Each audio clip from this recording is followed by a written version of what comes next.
Bueno, euskara osasuntsu eta indartsu egoteko lanean ari gara, hemen gauden guztiok, ezta? Baina hizkuntza bat ezin da osasuntsua izan, bere hizlariak edo hizlariek osasunik ez badaukate, ezta?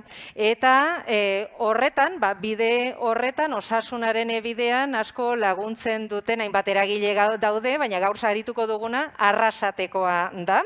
Araño doa bai euskarari aurtengo bigarren saria Atlon kooperatibarentzat izango da. Igo dadila mesedez Judit Eraña Uriarte, Atloneko komunikazio eta marketing arduraduna. Judit.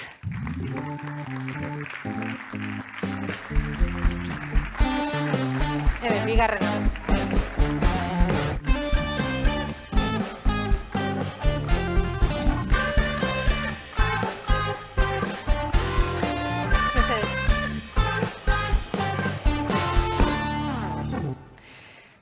Judit, zorionak. Bai, bakarrik utzi nago egunguan. Ez duki beldurrik hemen, zaitugu jangota.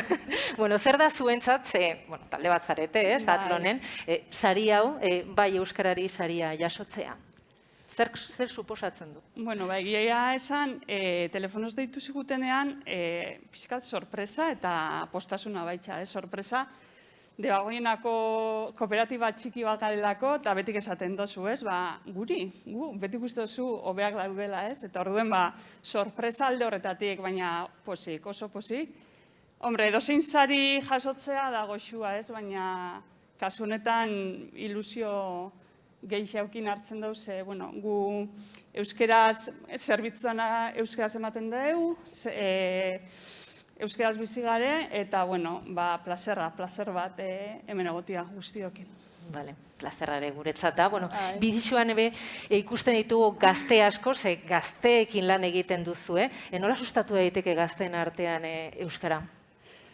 Nik uste dut, guk zerbitzua ematen dugu adin guztietako jentian, adin txikikoak, gazteak, familiak, helduak, adinduak, eta denetan azkenien formula berdina da,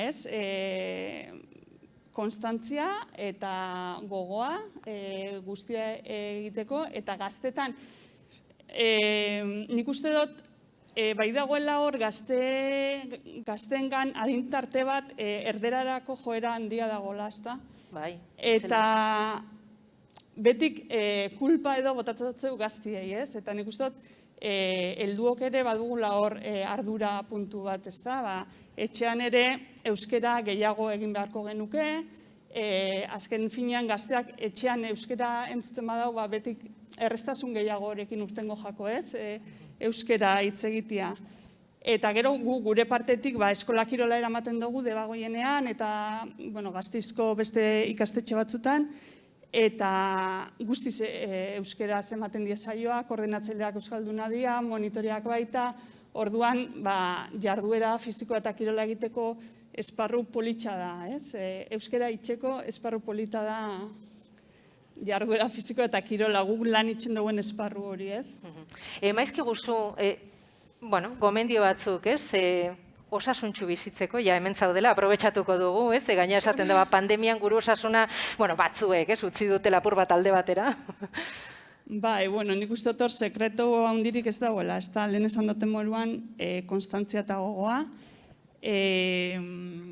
horre die sekretuak, pirula magikorik ez dago, orduan argi dau baita bizitza aktibo bat eta elikadura osasungarri bat eramateak bizikalitatea, kalitate hobea izateko aukerak emango gotzula, ezta? Orduen horretan gabiz gu lanian, eta ikusten duzu moruen bideuan ikusten da pixkat eta horixe, ez da sekretu hori. Konstantzia eta gogoa osasunerako, baina euskararen osasunerako ere, ez da? Euskararen osasunerako baitxa, bai. Eta hori holan da. Zuek praktikan jartzen duzu, bai. Eta horregatik sari hau, zorionak talde guztiarentzat. Eskerrik asko.